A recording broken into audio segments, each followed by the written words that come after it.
Yeah. What I think we're going to enter into in 2017. I'm going to become Claude Nostradamus here, and I'm not going to get political. I don't want this to be in a contentious. We've all had enough politics. Can I have an amen, please?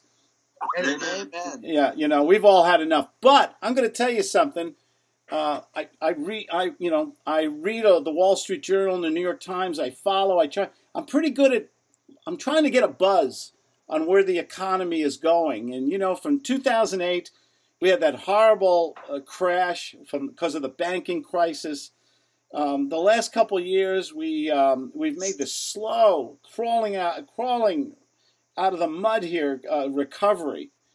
And I was talking with Claudia this week, I still don't feel things are like they were back in early 2000 when there was a lot of money and a lot of credit. Would you guys agree or disagree? No, I'd agree. There was a lot more money, and there was a lot more people buying real estate and qualifying. There was a lot more, I think, jobs, higher paying jobs, not barista jobs, things like that. What I see going into 2017, I'm going to surprise you guys.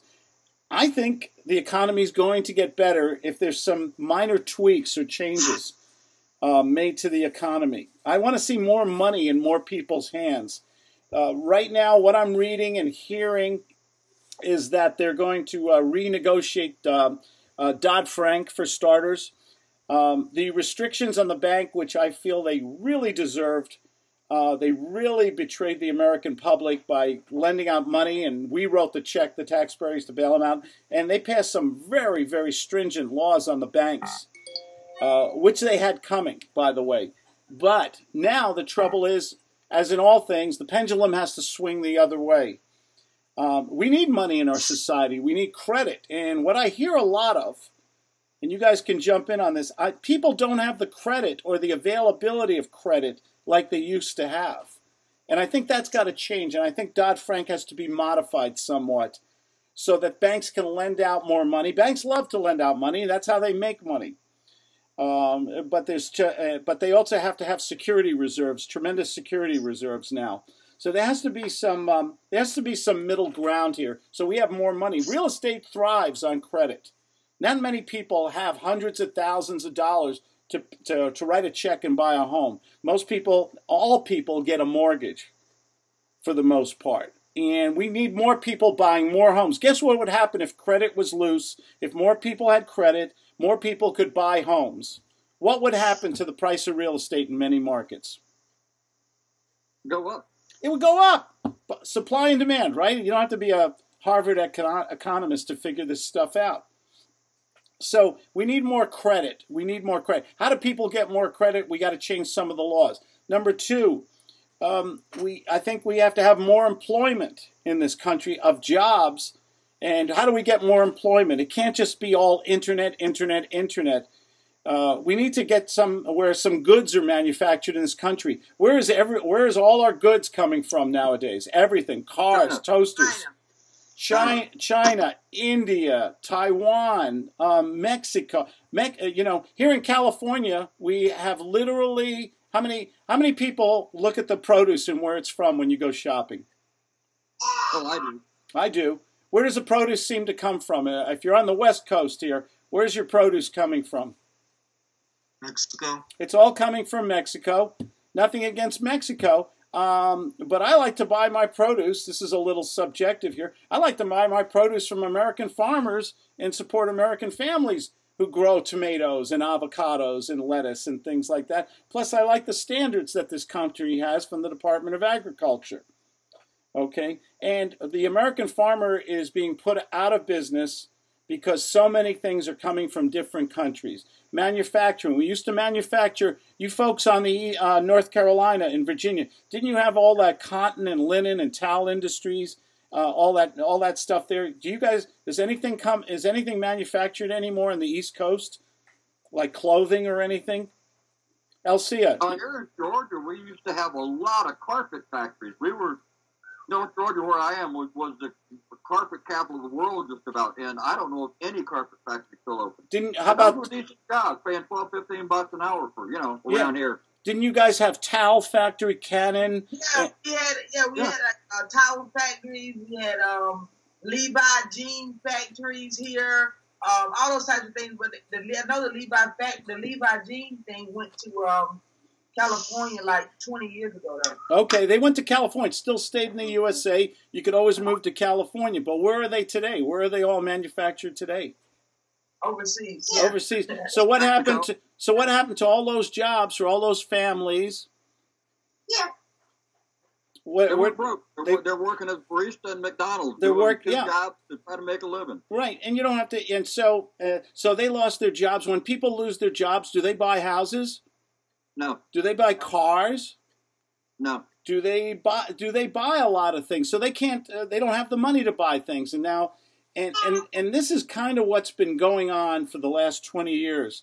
And I think there's some changes coming about, where maybe we're going to get some more manufacturing back here, okay? Because it can't just be internet jobs and food jobs and things that are here. We need to get people working over here so they can have some income. Agricultural, industrial, and technology. Yeah, I think we need to get more jobs, and I think I'll see that happening. They're talking about renegotiating NAFTA, which was an agreement that allowed a lot of products to be manufactured in other places and come here duty-free, but they put our companies and our families out of business because they can't compete against third-world countries that pay $1 a day, not $1 an hour. Okay? What I would like to see, what Trump is saying he's going to do, is rebuild the infrastructure, which needs to be done. It's terrible. I mean, the bridges are falling down and everything else. Well, I'm not talking about one... If he injects billions of dollars into the economy through decent jobs, I think that'll kickstart the whole economy off. Well, we're seeing if we have more jobs, if we do less importing and more jobs here and more looser credit, you don't have to be a genius to figure out that people will have more discretionary income to buy cars and toasters and when they spend money here, that money stays in the system for our families and so forth. Right. And and there's been a wave of thought that we shouldn't.